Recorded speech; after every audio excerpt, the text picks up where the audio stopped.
Selamat datang kembali di pembahasan mendalam kita. Hari ini kita mau coba gali satu teknologi terapi kanker yang cukup menarik perhatian nih. Namanya ECCT. Betul, Electrocapacitive Cancer Therapy. Nah itu dia. Sumber kita kali ini dari materi CTech Labs, itu pengembangnya ya. Dan juga yang penting dari kisah-kisah nyata pasien. Ya, jadi kita coba lihat dari sisi teknis dan pengalaman langsung penggunanya. Oke, misi kita hari ini kita pahami ECCT itu apa, gimana cara kerjanya, siapa sih yang nemuin, dan dengerin beberapa cerita perjuangan pasiennya. Siap ya? Mari kita mulai. Langsung aja nih, ECCT ini sebetulnya apa sih? Kedengerannya unik ya metodenya? Ya, unik. Jadi ECCT ini sebuah metode terapi kanker yang pakai medan listrik. Tapi bedanya dia non-kontak. Non-kontak maksudnya? Jadi medan listriknya itu dialirkan lewat elektroda kapasitansi. Nah, elektroda ini dijahit di dalam pakaian. Bisa bentuk rompi, selimut gitu. Oh, jadi kayak pakai baju khusus gitu ya? Betul. Dan yang menarik lagi, voltasenya itu rendah banget. Kurang dari plus minus 15 volt. Hah? Serendah itu? Kok bisa ya medan listrik yang relatif lemah gitu ngaruh ke sel kanker? Terus siapa nih sosok di balik ide ini? Nah, itu pertanyaan bagus. Soal penemunya, ini ilmuwan Indonesia Dr. Warsito Petaruno. Beliau ini S1 sampai S3-nya di Jepang, terus pernah riset juga di Amerika. Wow, keren. Beliau mendirikan CTech Labs Edward Technology. Nah, pengembangan ECCT ini dimulainya sekitar tahun 2010. Awalnya itu ada alasan personal. Oh ya, gimana ceritanya? Jadi, beliau ingin bantu saudarinya sendiri yang waktu itu kena kanker payudara stadium 4 dan menolak kemoterapi. Wah, dan gimana kondisi saudarinya sekarang? Kabar baiknya, menurut sumber kita, saudarinya itu sekarang sudah melewati lebih dari 10 tahun masa bertahan hidup. Luar biasa. Kebutuhan keluarga sering jadi pendorong inovasi ya. Oke, balik lagi nih. Gimana cara kerja medan listrik tegangan rendah tadi buat lawan kanker? Oke, gini prinsipnya. Medan listrik itu kan punya pola intensitas dan frekuensi tertentu. Nah, ini diarahkan ke area tumor. Oke. Sel kanker itu, apalagi pas mau membelah diri atau mitosis, dia jadi sangat terpolarisasi secara listrik. Sangat aktiflah listriknya. Nah, medan listrik dari ECCT ini, meskipun voltasenya rendah, dia dirancang khusus untuk ganggu proses polarisasi ini pas momen krusial pembelahan. Jadi, bukan dihancurkan langsung pakai energi tinggi gitu ya, tapi diganggu prosesnya. Tepat sekali. Gangguan pas mitosis ini memicu sel kankernya untuk melakukan semacam bunuh diri terprogram. Istilahnya apoptosis. Oh, dipaksa bunuh diri selnya? Betul. Tapi responnya beda-beda ya tiap kasus.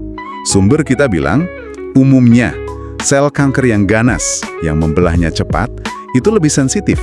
Jadi responnya bisa lebih cepat. Terus sel sehat di sekitarnya gimana? Aman? Nah, relatif aman. Karena aktivitas listrik dan kecepatan membelah sel sehat itu jauh lebih rendah. Jadi nggak terlalu terpengaruh sama gangguan medan listrik ECCT ini. Oke, masuk akal. Nah, sekarang kita masuk ke bagian yang paling menyentuh nih biasanya. Kisah nyata pasien.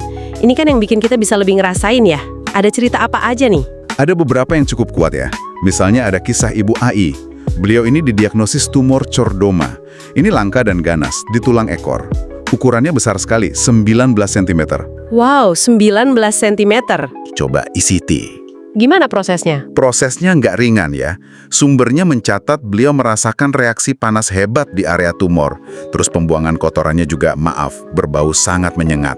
Waduh, tapi hasilnya? Tapi hasilnya, setelah 6 bulan, di MRI kelihatan tumornya menyusut signifikan, jadi 8 cm. Dari 19 jadi 8, itu pencapaian besar ya? Betul, perjuangannya sih lebih dari 3 tahun totalnya.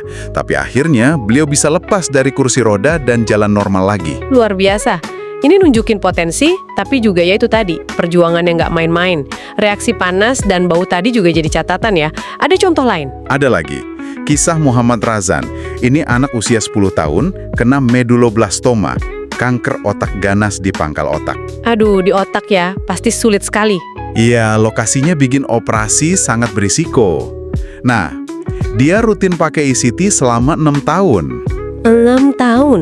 Lama juga ya? Lama, tapi hasil MRI terakhirnya menunjukkan otaknya bersih.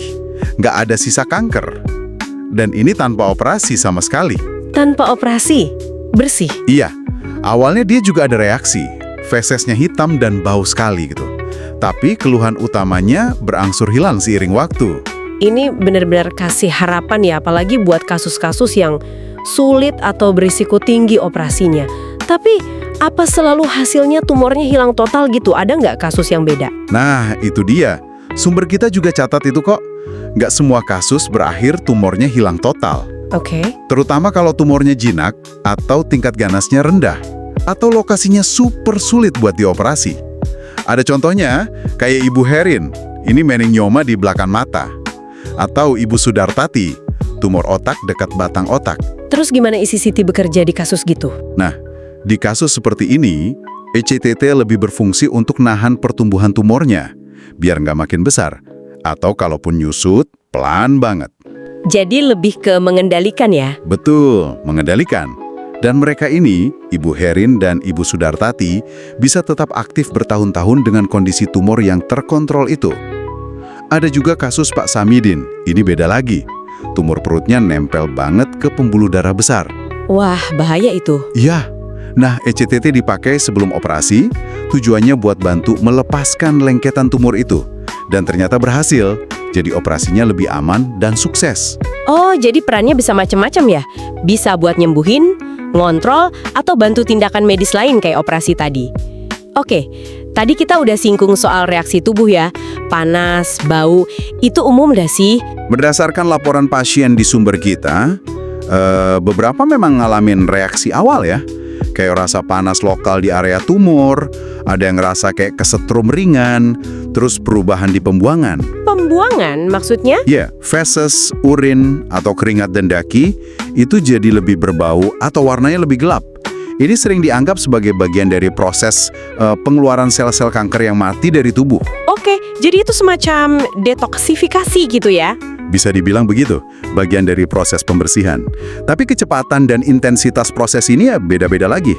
Bisa cepat, hitungan bulan, kalau sel kankernya ganas dan lumer, atau bisa lebih lama, tahunan, kalau tipenya beda, atau kalau nggak ada jalur pembuangan yang gampang, kayak luka terbuka gitu. Oke. Jadi kalau kita rangkum nih ya, ECCT ini pendekatan terapi kanker pakai medan listrik frekuensi rendah, intensitas rendah, inovasi dari ilmuwan kita sendiri, Dr. Warsito. Betul. Sumber kita nunjukin ada kisah-kisah pasien yang ngasih harapan banget tapi juga penting buat dicatat. Prosesnya ini sangat individual, bisa panjang, dan kadang ada reaksi tubuh yang perlu dipahami juga ya. Tepat sekali. Kisah-kisah tadi itu kan mengilustrasikan potensinya ya, apalagi di kasus yang sulit, yang udah resisten obat, atau yang pilihan konvensionalnya terbatas atau mungkin ditolak sama pasien. Tapi ya itu, penting banget buat diingat. Sama kayak terapis lainnya, respons dan perjalanannya itu sangat-sangat personal, nggak bisa dipukul rata. Oke, terima kasih banyak nih udah berbagi informasi mendalam soal ECT. Nah, sebagai penutup, mungkin sebuah pemikiran untuk Anda para pendengar, sejauh mana ya kira-kira potensi terapi berbasis medan energi kayak ECT ini bisa ikut mewarnai pilihan pengobatan kanker di masa depan? Dan bagaimana elemen harapan yang kita lihat tadi di cerita-cerita pasien jadi faktor yang mungkin sama pentingnya dalam perjalanan menuju kesembuhan? Pertanyaan yang menarik untuk direnungkan. Sampai jumpa di pembahasan mendalam kita berikutnya.